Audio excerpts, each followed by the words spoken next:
if you actually just watch what you do and see how you feel, you might be surprised at, at what is working for you and what is not. Welcome to the LabVIEW Experiment. I am your host, Sam Taggart from SAS Workshops. In my 15 years of working with and training developers, I've had the opportunity to conduct a lot of experiments. Over here, we believe in embracing failure as the essential learning experience that it is. And what better way to learn than from other people's mistakes? In this podcast, I talk to industry experts, colleagues, and friends about their failures and how they have turned them into future successes. Welcome to the LabVIEW Experiment. I've got an awesome guest for us right now. I've got GeePaw Hill. I don't know if any of you have heard of him. If you have, it might be from me because I've been promoting him a lot lately. I discovered GeePaw several years ago now, probably 4 or 5 years ago, through a video. It's a short 10-minute video. I recommend it to everybody because it's 10 minutes. Like, worst you're going to do is waste 10 minutes. But I found it very insightful. And it was the lump of coding fallacy. So I don't want you to necessarily go over the whole video again, but if you could just give me the premise, Chipa, maybe we can talk about that a little bit and that'll lead into some other topics. Sure, sounds good. Also, hi, Sam. Yeah. um, let's see. The basic concept of the lump of coding fallacy is that um, developers will tell you that they coded all day. And there are lots of different things that we actually do when we code. I divide them into roughly three categories. We scan code a lot. We spend an enormous amount of time flipping around code, checking this, checking that, looking here, looking there. We read code and we write code. But it is generally the case that people don't distinguish between those activities very clearly. And as a result, they can make a lot of decisions that emphasize the one of those that is the least common thing we do, which is the actual writing of the code. We actually spend way more time reading code than we do writing it, and even more time scanning code.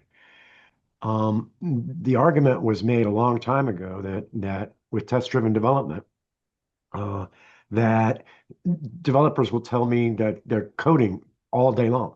They're writing code all day long, and now I want them to write tests also, and that's going to make them go faster.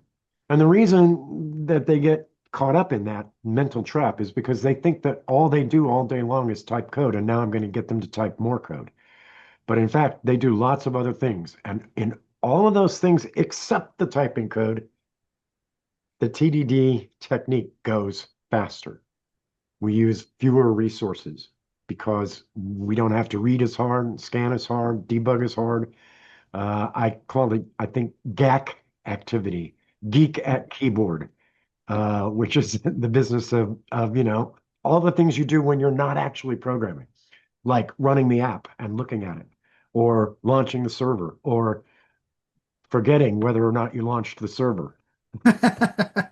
Yeah, there's a lot of Any that. any of those things, those are GAC activities, and GAC activities go way, way down once we adopt test-driven development. And that's why TDD is actually a productivity tool, that it actually improves our performance by quite a bit, even though it involves writing more code.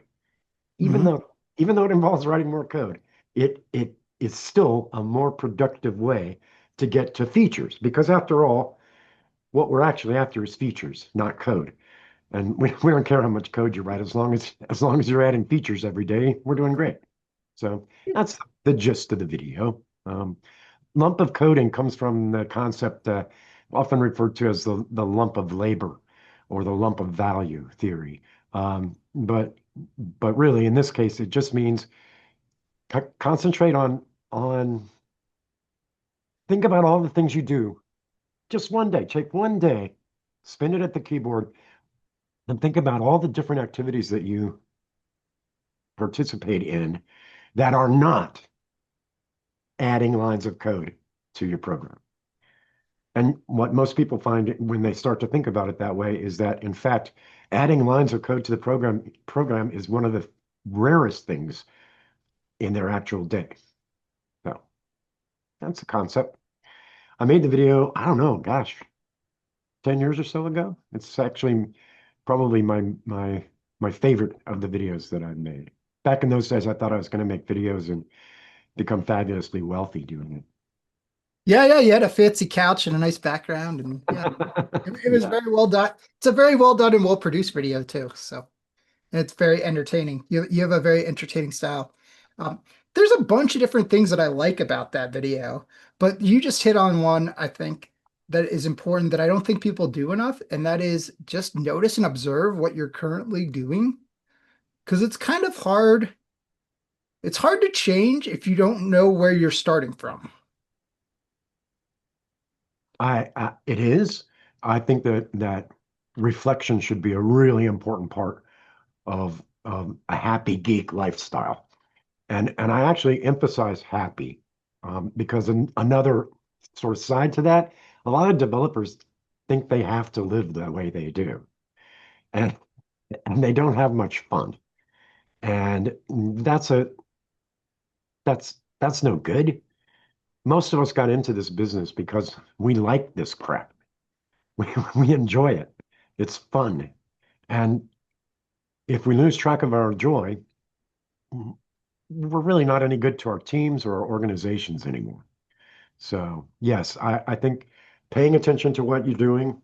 Also, I guess the thing I was getting at was, and pay attention to how you feel, because how you feel is actually really important. Yeah, and it's actually pretty interesting. I feel like people can get accustomed to things and they adapt to it. And some organizations, coding is hard and they just adapt to it and they seem to think that coding has to be hard. And I think part of that is they've never experienced joy. They've never Mhm. like been in there's a huge difference between an organization that's doing modern, however you want to put that, like best practices coding, where it's agile and they're moving fast and and everybody gets along and it's fun and it's things are flowing, and working at some place that's a backwater where like they haven't been exposed to all these ideas and they just don't know. Like a lot of it is just not being exposed to ideas. They don't know there's a better way. They haven't been observing and they don't know what to look for. But also, I've worked within organizations where it felt like they made it difficult on purpose. They arbitrarily made their lives more difficult. And I'm trying to figure out, I can't decide if they're just masochists or if there's actually like something driving it. Like one theory I have is maybe this place rewards heroes. Maybe they like want to be the hero, and if they make their job too easy, then they can't be the hero. Or also maybe it's like a job security thing. Because I definitely had somebody tell me once, my first job, I replaced a guy who was retiring, and he still hung around. And one day I asked him, I was like, "Why is this so complicated? Like, it doesn't need to be that complicated." And he like looked at me, he's like, "Well, if I made it easy, they would just replace me."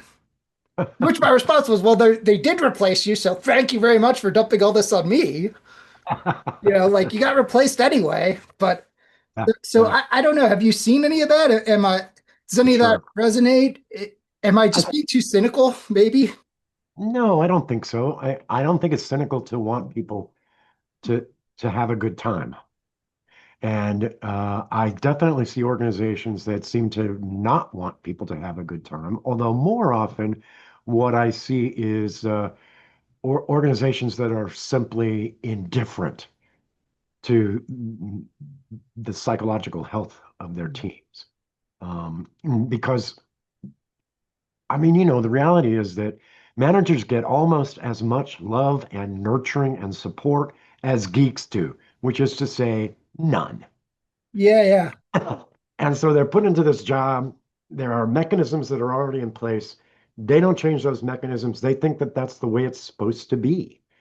And there's nobody around to tell them. The same thing I would tell most of the developers I work with. You don't have to live like this. And people look at you with a astonished look. I what? I'm like, yeah, you don't have to live like this. It doesn't have to be this way. It is this way because we're making it this way. And if we want it to be a different way, we just have to change what we're doing.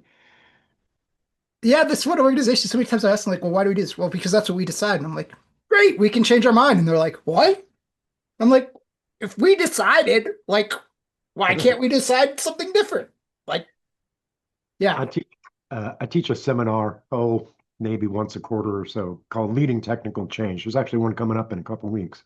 And one of the tips and techniques that I tell would-be coaches, although they're not all coaches, they're actually leaders of various sorts in their organizations. But one of the techniques I tell them is get them to make a choice, any choice. It doesn't matter. You don't care. Celebrate every decision they make because any decision they make is a decision they can change. And and that is so much better. I also tell folks to go chase down the source of every rule in the organization Yep. because a great many of those rules in the organization are actually just, like folk etymology. They're just, that's just an old wives' tale that is the rule in your organization. I Yeah. don't know how you guys came to learn this, but I just sat in front of the architecture review board. And when I asked them, are you allowed to do this? They looked at me like I was crazy and said, of course you're allowed to do that. Like, okay, well, the guys down on the floor don't think they're allowed to do that. So, you know, Yeah, yeah. I've definitely encountered some of those too.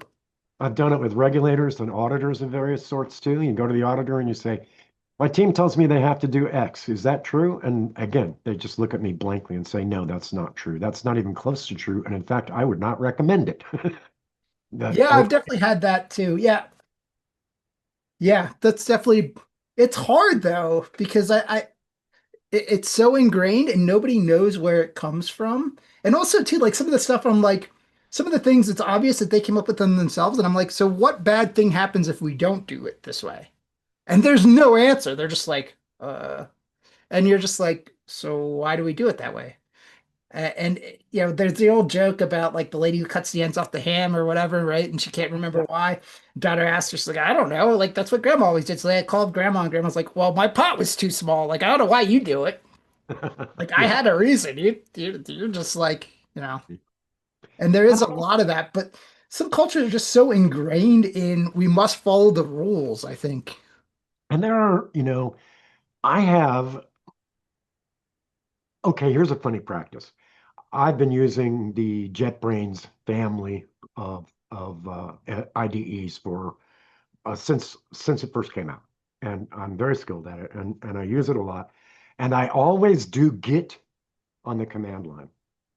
I never do Git using the IDE, and the reason is that I once had I think it was probably Eclipse uh, shit all over an SVN repository Mhm. when I was using the interface instead of the command line. And because of that, I do not ever trust any IDE to handle my Git commits. And so that's an example of, for me, that's a real rule. But Mhm. you know, it was just that I got burnt one time 25 years ago. That's why I follow that rule. Well, that gets into something I've been thinking about a lot lately, and I forget where I picked it up on. I think I'm reading a book on negotiation, I think by Chris Voss. I don't know if you've read it, like Never Split the Difference. But he's talking about how we think we're rational and everybody thinks everybody else is rational, but we're really emotional beings. And we make a lot of decisions based on emotion. And that is an emotional decision. Right. People, And there's lots of examples. I mean, even the most rational person, we have all these, and he talks about some of like the cognitive biases and stuff that like, particularly it's a business focused book. So it talks about like pricing and anchoring and stuff and how like the same number, depending on what you're comparing it to, seems larger or smaller and little psychological tricks like that. And I don't know, it's an interesting book and I'm trying to figure out how I can use that to kind of nudge people in I don't I hate to say the right direction because that kind of assumes that I know what they should be doing and it kind of comes with this like superiority, but I want to help them find a better way of doing things. So I'm looking at what they're doing and I'm just like, yeah, this and it's so crazy like some of the things, like some of the stuff there's argument over whether it actually adds value. They say it adds value. I'm like, okay. But some of the stuff, like we both look at each other, we're like, it adds no value. We're like, yeah, but that's the way we do it. And I'm like, mm, what do I do with that? Because like they're very comfortable with the way they're doing things. And because I'm a fairly well-known coach, people often ask me, how do I get them to do what I want them to do? yeah, yeah, that's exactly what I'm trying to avoid. And They the should answer do what is, I want them to do. They should do what's best for them. yeah, And that's the answer. The and answer is, hopefully it I don't. lines up with what I think is best for them, but it might not. It might be completely different because maybe I don't. JB Rainsberger is big on that. I talked to him a lot, and he's always like, yeah, he's like, I don't, I want. He talks about like different levels of coaching, and like one level is I want to get them to do what I want them to do, and then and then you'll I want them to think it's their idea and all that, and like the highest level is like I get them to question what they're doing and come up with a better solution, and I don't have any input at all other than to get them to question what they're doing. Right. And so often the very Maybe like first thing I there are do, some options. Here are some things maybe you didn't think about, but like you pick and choose and you decide. what I do is I get them to do what they want to do, Yeah. which unfortunately too many organizations are built in such a fashion that nobody's doing what they want to do. And I try to free them up. And I don't fret a lot about targeted actions. You know what I mean? I don't need them to do anything. I want them to be happy and I want them to feel better and I want them to have fun and have a job. That's what Yeah, we want. yeah. I don't care how they do that. I just want them to do it. Ah, it's interesting. Yeah, I like your quote, what they want to do. It reminds me of I think Secrets of Consulting that you can make a buffalo go anywhere you want as long as it's where they want. Well, I was It's going to like, say we were talking about emotional versus rational. I'm not really comfortable with exactly those words, but I know what you mean. We call it rider elephant, right? The rider elephant. The the rider is your rational part, and the elephant is everything else. And the rider makes a decision, and then the elephant acts, right? This is a ridiculously common belief. But you know who tells you that? The rider. yeah, The elephant doesn't talk. yeah. You actually look, what you see over and over again is that the elephant takes an action and then the rider makes up a reason for it. And Oh, uh and so it is true that I spend a lot of time trying to get people a little less centered, want to decenter them, because then the elephant has a chance to move. And then they can do something and get lived experience that is different from what they're doing now. And that to me is like the most important thing. That's the lever from which you can move the whole world is by providing people with lived experiences that are different than what they have done before. so it's about getting them out of their head and out of their preconceived notions and just getting them to try something new. Is that Yep, kind of yep. And I also ask them over and over again, how does it feel? How does that feel? How does it yeah, feel? You know, because that matters, right? yeah. Yeah, I do think the joy part is definitely underrated. I think, and I never really understood it when I was in corporate America, because it's like certain management styles are just like, I don't care if people are happy or not. I'm just going to crack the whip and make them work harder. But I always thought, at least as an employee, I was always like, if you do that, I'm going to do just enough not to get fired. But if you treat me well, hey, I might work a few extra hours and I might not even care, right? And I'm going to work harder and be more productive. And it just, I don't know, maybe I'm the unicorn and maybe most people actually aren't that way or whatever, or maybe it's just like years of indoctrination Yeah. and Taylorism and all of that stuff that teaches us that that's the way to do things, but it never made much sense to me. I started programming in 1980. It was a two-person shop, and my friend and mentor and myself, and uh, we had a blast. We enjoyed ourselves, and we made a lot of money because we were very productive, and we worked a lot, and we hung out together, and we had fun, and did all sorts of experiments in learning how to program. And it really, it was joyful. Alex Harms and I coined the phrase geek joy Mhm. 20 years ago, just to capture that thing of, this stuff is fun for some of us. Yeah, yeah. I mean, it's not fun for everybody. My wife would go insane if she can't handle the kind of high detail, one Mhm. false step and you're screwed. She can't handle that. She likes doing things in different ways and stuff like that. So it would make her insane. But for me, it's perfect. I absolutely love working with code. Um, I have slowed down a little on code over the last about a year or so. I'm reaching retirement age. I'm 65.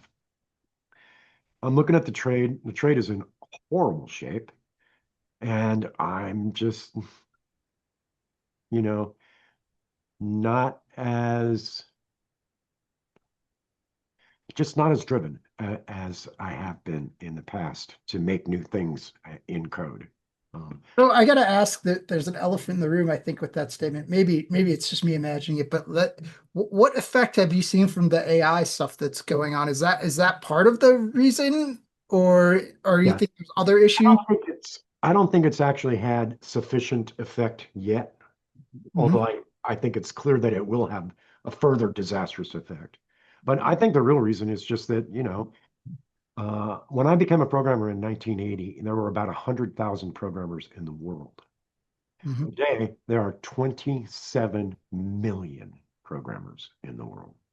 So across that 45-year stretch, the number of developers has been doubling on the order of about every 5 years. And the thing is, this entire time, since 1980,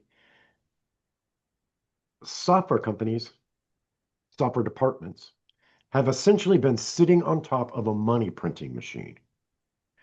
And they just print money. Whenever they want more money, they just turn the crank on this machine and they get more money. And it doesn't matter how good the software they make is.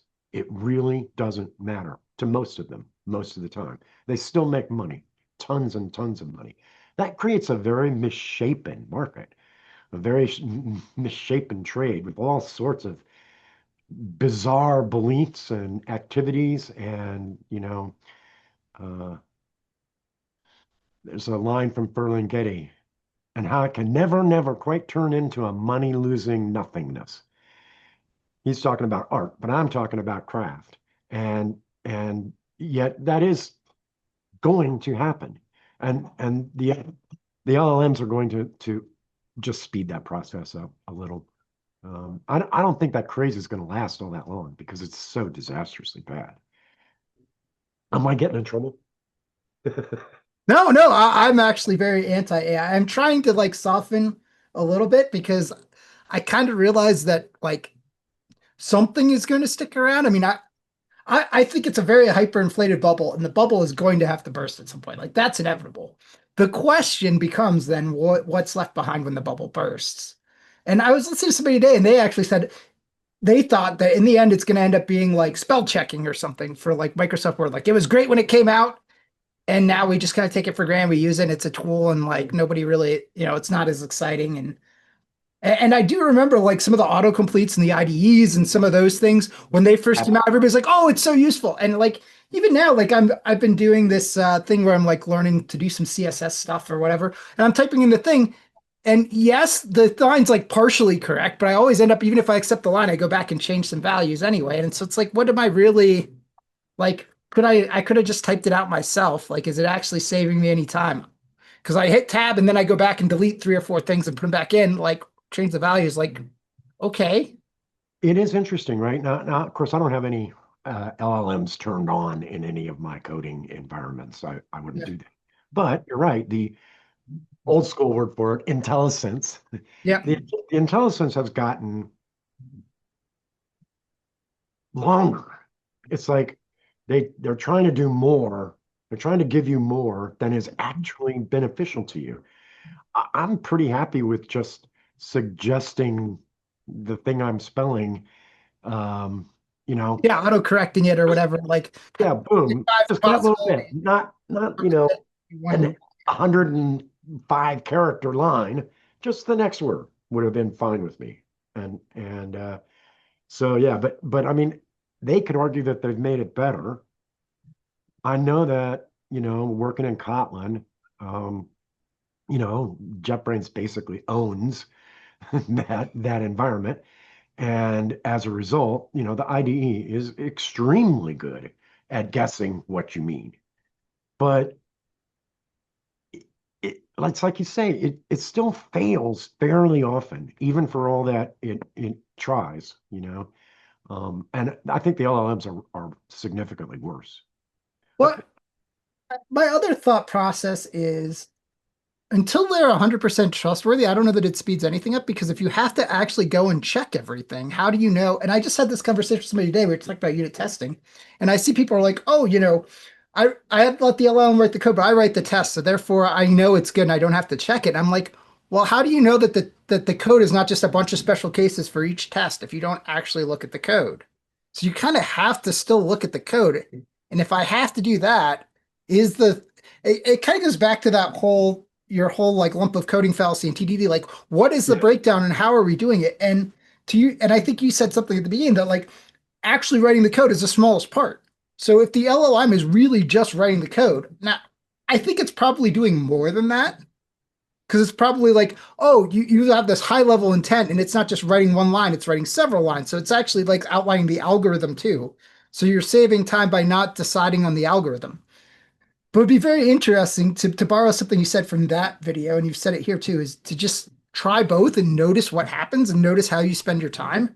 And it would be a very interesting because, to your point about like noticing stuff, we always think we know what's going on, and then when we sit down and we actually notice and we pay attention, Mhm. so sometimes we're right, but sometimes we're also very surprised by how we're spending our time and what we're doing. So For many years, I thought that I had invented the phrase, typing is not the bottleneck. Now, in fact, Kevin Henney did uh, a decade before I started using it. But it's an important idea. Typing is not the bottleneck. The hard part of programming is not the keyboard. Um, you know, um, and again, like I said, going back to lump of coding, if you actually just watch what you do and see how you feel, you might be surprised at at what is working for you and what is not.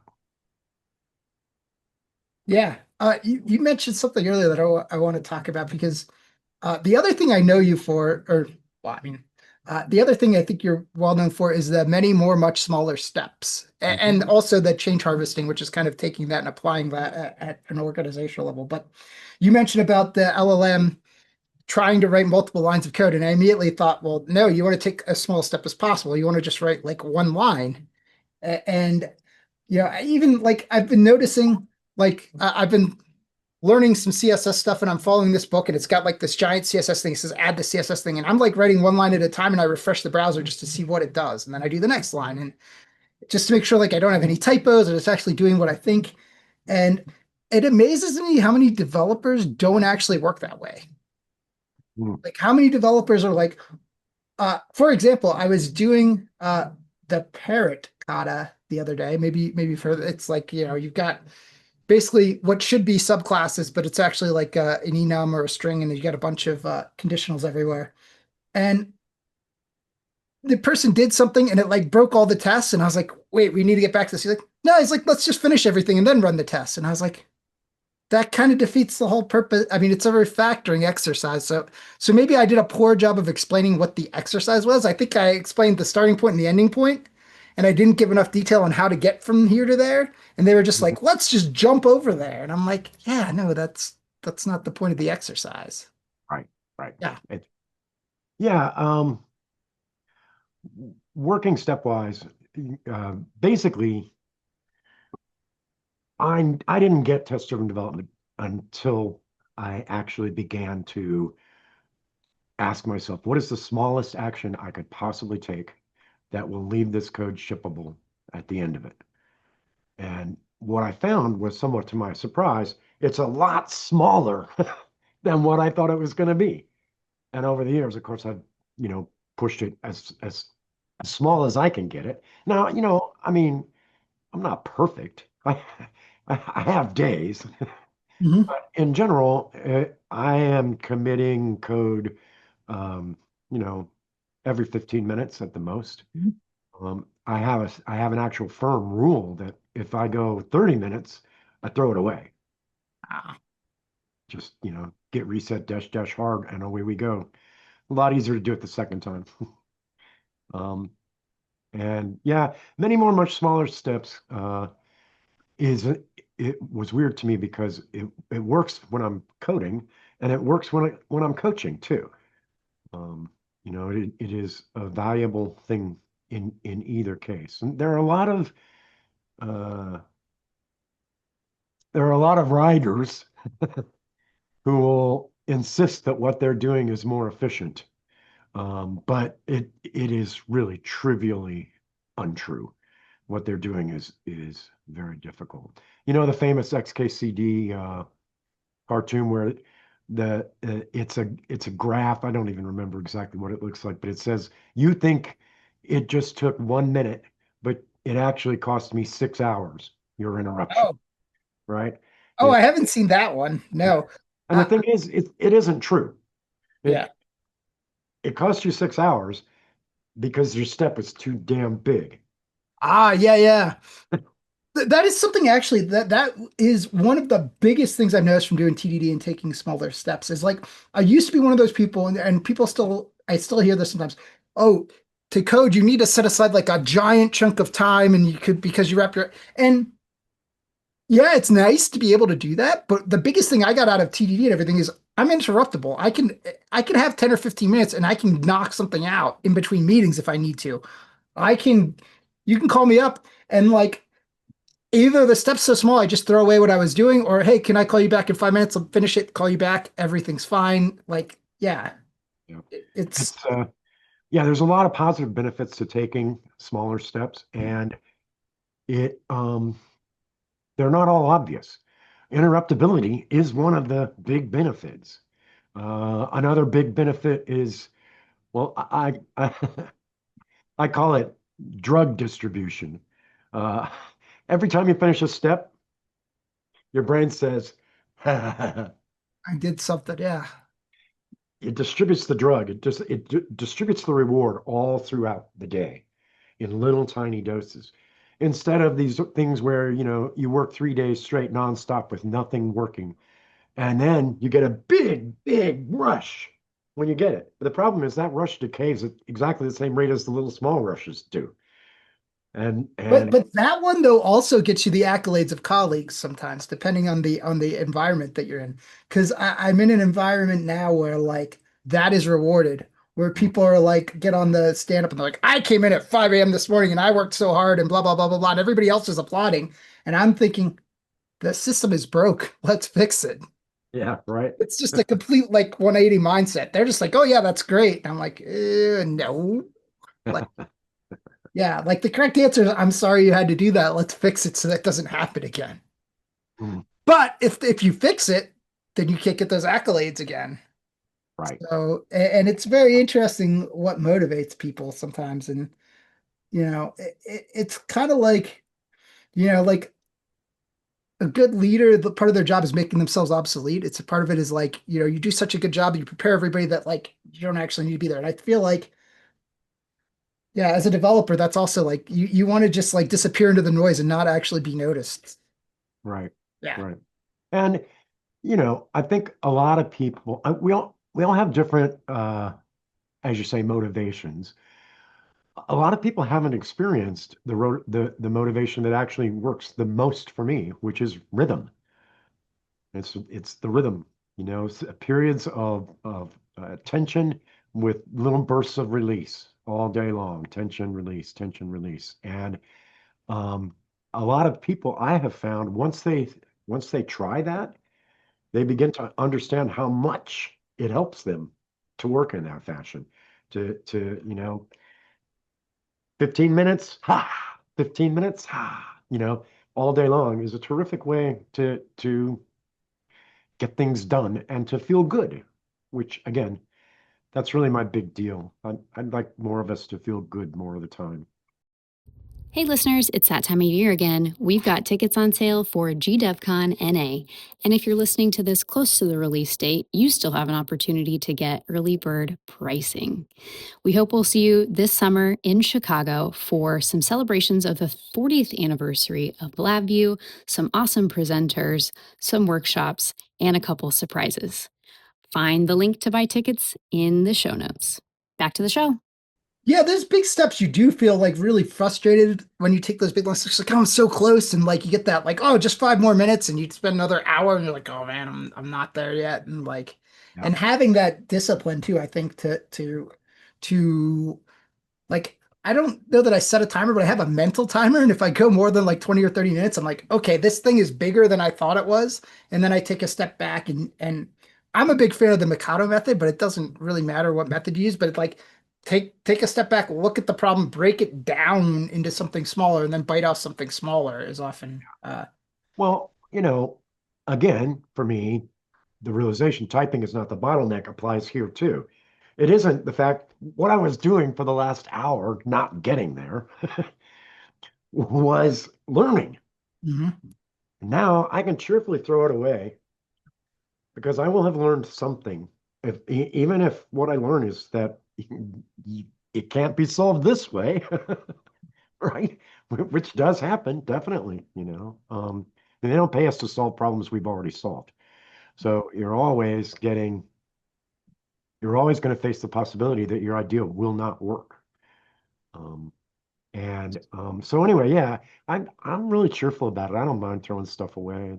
It's, I was gonna say though, some people are very reluctant about that. Is it just like is it an ownership thing, or is it a misconception that like what I was doing for that half hour wasn't the thinking and the problem solving, but it was more I'm just writing code and therefore I'm throwing away all that work. Is that I don't know. I really don't know. I mean, I haven't always worked this way, so I must have at one time had the experience of valuing the other way because that's what I did. yeah, yeah. But I think Well, it's so actually, I don't far know. back. Did you value the other way, or maybe you just didn't know any better, right? Because sometimes we Maybe do stuff because we value doing it that way, and sometimes we do stuff just because that's what everybody else does, and that's all I know, and nobody's ever experienced. And I always try to like, for all the things that I do, I try to have like a reason why I do it a certain way. Like that goes back to like your like, any style guide rules or any kind of organizational rules. You should have a reason why you do it, as opposed to, well, we've always done it this way, or I think oh damn, I forgot what I was gonna say. I'll come back to it if I figure it out. Um, I think that there's just an enormous amount of inertia, and it can be really hard, especially, the most common mistake that like a would-be coach will make is to um, try to argue their way into a change, not realizing that arguments actually don't work very well. It's good to have argument, a reason for why you want to do something differently is certainly a useful thing to have, but it is never enough. Lived experience, building a narrative, building community, those three things are the sort of universal hammer of actually creating change. But the biggest one of them for sure is lived experience. And when I argue with teams or individuals in my teams about how to do something, what I'm arguing for is almost always plausibility, right? It is plausible that my answer will be correct. So let's try it and find out.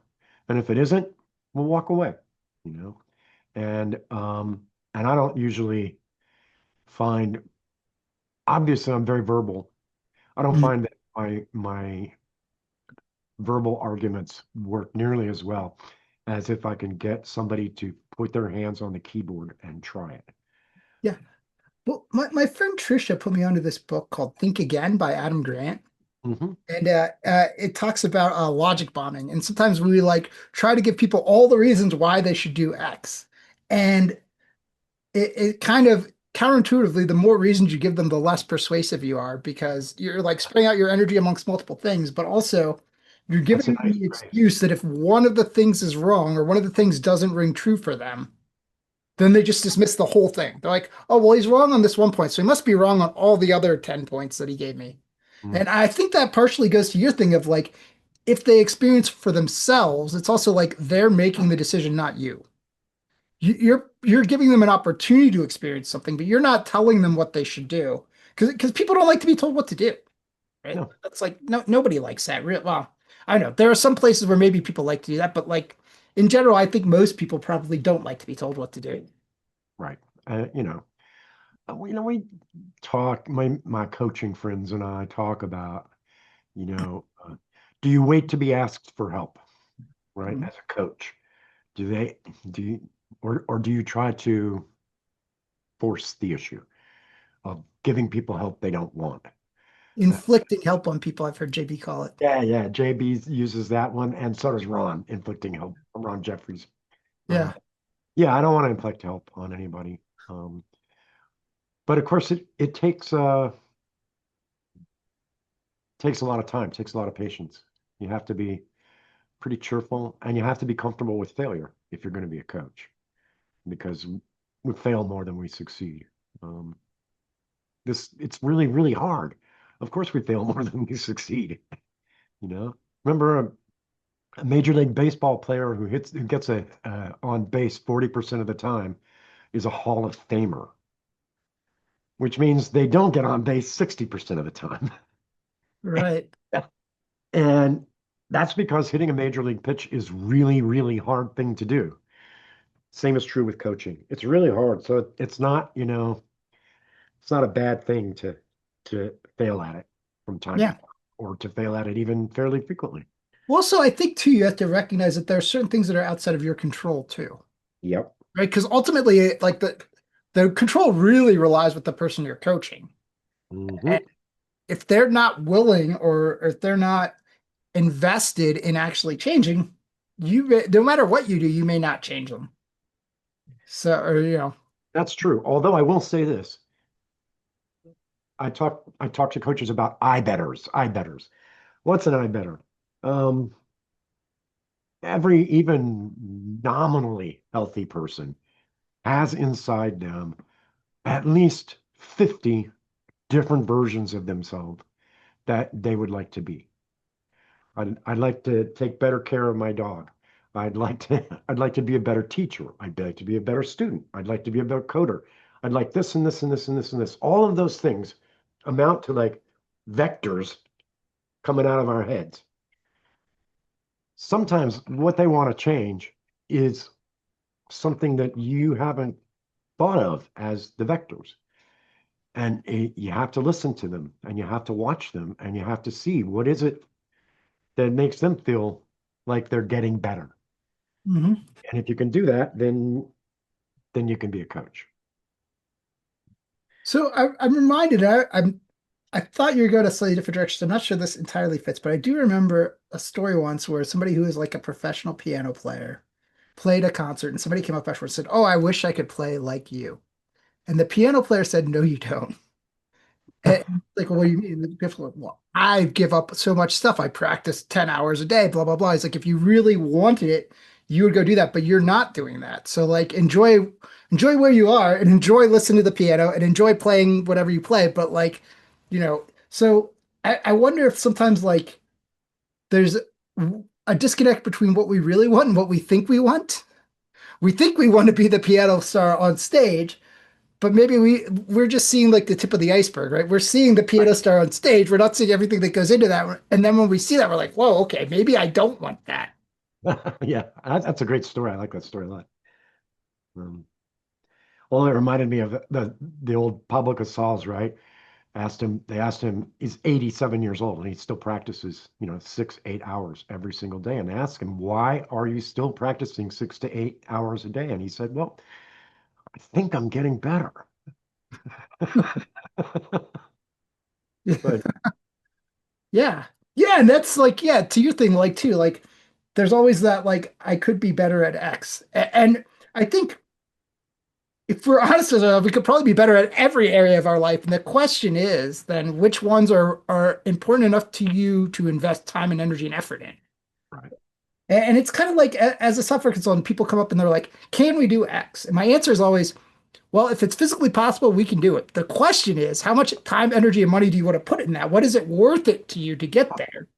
Yeah. Yeah. Because if it's something that's like ridiculously hard, it's going to be very expensive. If it's super easy, great, let's do it. Like no big deal. Like, so but also then there's the question of the incrementalism of like, okay, you know, I admire this great PL player. I want to be a PL player. Maybe I'm happy with playing in the local bar once a week or whatever, right? And I'm totally happy with that. And that requires a lot less effort. And it gets me some of the things that I thought I wanted, but without the entire cost. And with software, is there a way that we can go incrementally? And almost always there is in software, right? Like there's Yep. always like this big giant thing that they want. And it's like, yeah, but that actually consists of these 4 or 5 steps. And can we get you 3 of those steps?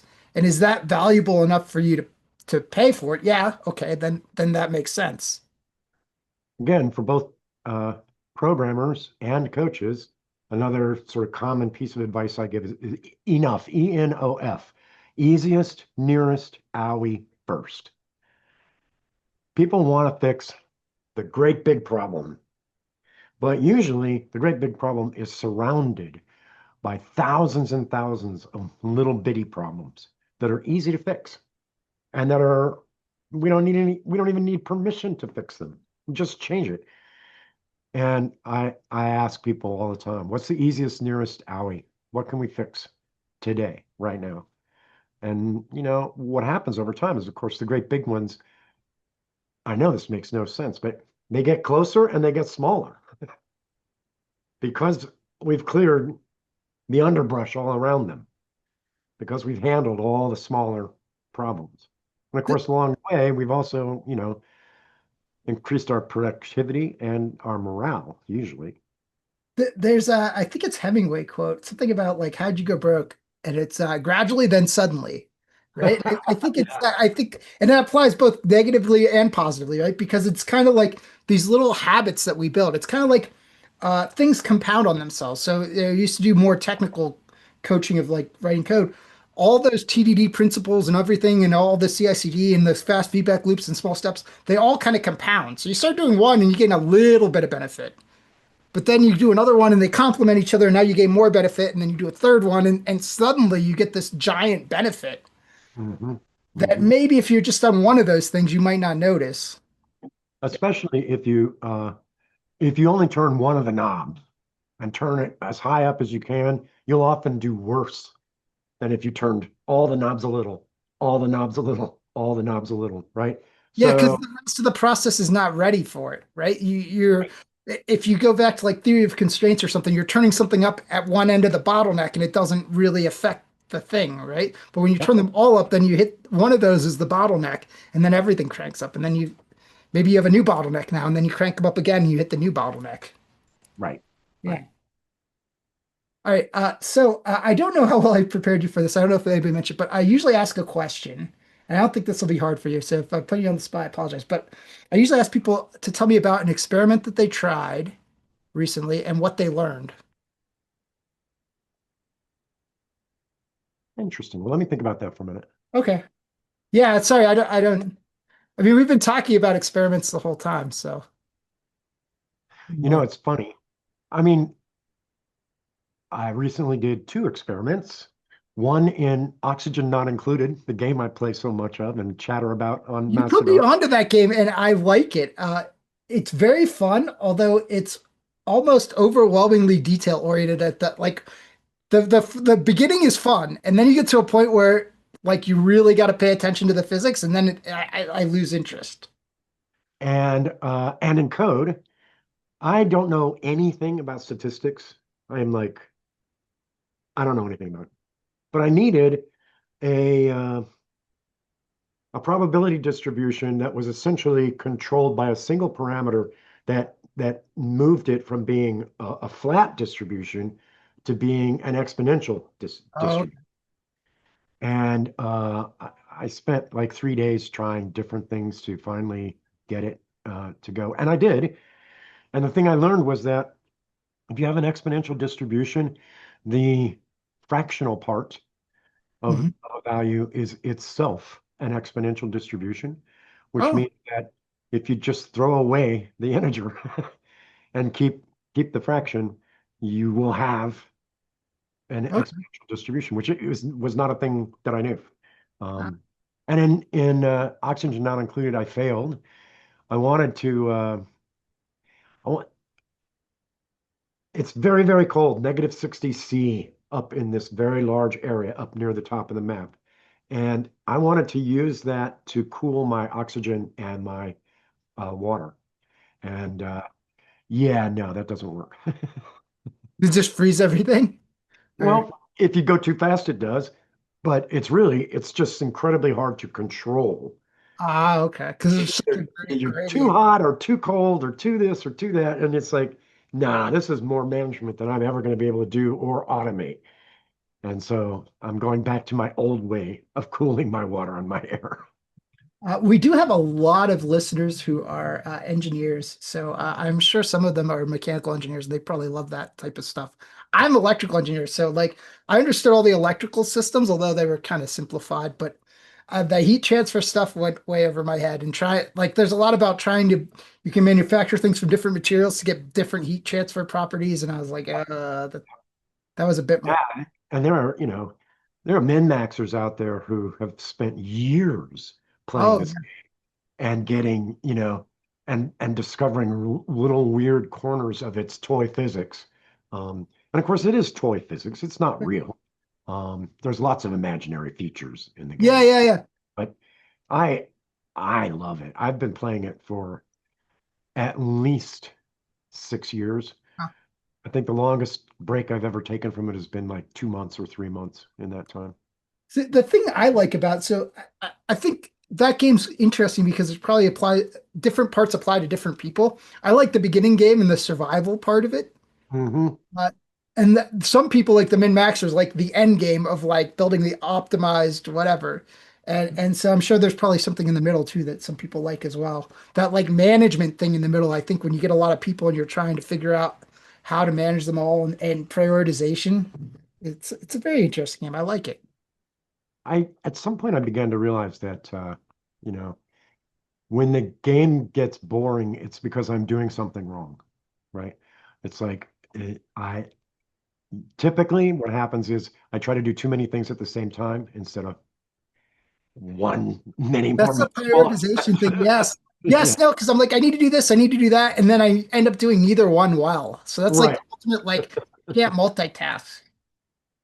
That Yep. definitely happens to be. And also, like, depending on what speed you're playing, I get way ahead of myself. I'm like, oh yeah, go do this, go do that. And I'm like, I've got all these plans, but I got to wait for the current thing to resolve first. And yeah, there is a bit of that. Um, Anyway, it's a really fun game for your listeners. If you've never tried it, it's fairly cheap. It's hard, very detail oriented. The learning curve is not actually steep. It's just enormous. yeah. It'd take you forever to learn everything. Easy to learn, hard to master, I think would be the Yeah. right. So the mechanics of the game are very simple once you get the basics of it, but then mastering is really hard. And then like it's classic in that you can like build all these technologies, and each new technology then unlocks new things, and then so then you can go down rabbit holes in different directions. So, but Also yeah, got one of the best gaming communities I've ever been a part of. The people, the folks are nice. They're kind to each other. There isn't a lot of vicious behavior on the forums. People are supportive and they'll make suggestions for somebody else's build, but often they'll say, that's a great first build. You should be really proud of that, and yeah, it's just really cool. cool. Yeah, no, Anyway, spending great. too much time on that. No, the other thing I want to make sure we talk about before we go is I want to make sure I give you plenty of time to pitch your workshop that you're running, your leading technical change, because I think there's probably some people in the audience who might be interested in this. So, So what I'm mostly doing now, as I say, I'm sort of semi-retired, is about every quarter or so, maybe a little more often, I teach a small seminar, just 6 students. It's called Leading Technical Change. And what we do is it's 2 hours a day for 4 days out of a week. oh, And, so it's very short. But what we do is It's a true seminar. So I do give a couple of short talks, like 10-minute talks each of those days. But mostly what we do is we have the attendees describe a change challenge that they have. And then both myself and once the group gets into it, the group um, start proposing ideas for how Okay. they might go about it. And um, like most seminars, it depends more on the attendees than it does on the leader.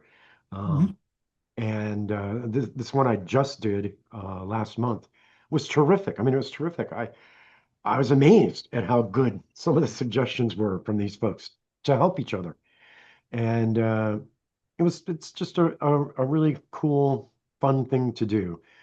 Just takes 4 days. I have one the week before Thanksgiving, so I guess that's not next week, but the week after. Okay. And I probably will have one again in February. If you go to my site, geepawhill.org, they're listed, and we can add you to an email list that will let you know when one is coming. So it's called Leading Technical Change. And and if any listeners are out there or want to ask me about it or how to get one, I also do them, for specific organizations from time to time. Give me a holler. I'm easy to I assume this is a virtual Zoom thing then? Yeah. Yeah. Yeah. Oh, yeah. Sorry. I should have said. Yeah. Yeah. It's all Yeah, yeah. remote. Just making sure. Yep. No, yeah. Is it geared towards, so for example, me like as a consultant, is there something like as a solo practitioner that I might get out of that for interacting with clients, or is it more geared towards people who are more at the management level, the employee level? A lot of the attendees tend to be some sort of senior uh, developer Okay. in So not there. necessarily management, but senior technical Yeah. leader. But I certainly have had plenty of people who are, just a manager. Yeah. And I also get a lot of folks who are, somewhere on the line to becoming professional coaches, Okay. um, who really want to learn more about coaching. Um, and, from time to time, I have an attendee coming to this one in 2 weeks. She has been a professional coach for perhaps 2 years, less than I have been. And Mhm. she's still coming to the class. I'm expecting it to be a very interesting class because she's actually probably better known than I am in the professional software coaching trade. So that should be very interesting. Yeah. Well, I think that just goes to show that there's always more to learn. And I think too, as coaches, like definitely what I try to encourage in people and what I notice from a lot of coaches too is we're all into learning and we try to encourage others to learn and grow because yeah, to your point, like, you got to get them to experience new things. And part of that is getting out of your comfort zone and doing new things. So Mm. Yep. yeah. Yep. Well, it's been a great conversation. I enjoyed it. We covered a lot of ground. Is there anything that you want to talk about that we have not hit on? Oh, I don't think so. I think we actually did pretty well.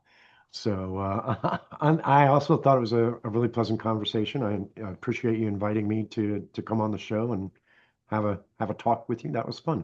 Yeah, it's great to actually talk to you, not necessarily in person, but over Zoom, because I feel like we've interacted a little bit here and there. We sent some messages back and forth. Also, another plug, are you still, your Slack channel, is that still open? Do you want to plug that? Or do you have a Slack? Or is that Sure. It's called GPAW's Camarada, okay? and it's still out there. I think we have like mm, about 400 attendees. Generally, you know, there's a couple dozen who do most of the talking. That's the way it is with a great big Slack like that. But yeah, that's you can find that link by going to the site, geepawhill.org as a link for the Camerata. And Yeah, it's all it's free. not It's just super active, but talk. when stuff pops up, it's usually interesting. Uh, So there's definitely good conversations to be had on there. So great. Well, thank you. That's it for today's episode of the LabVIEW Experiment. Thanks for listening. If you have any comments or questions, head over to thelabviewexperiment.com and drop me a note. And don't forget to subscribe to the podcast and follow us on Twitter and Instagram at the LV Experiment.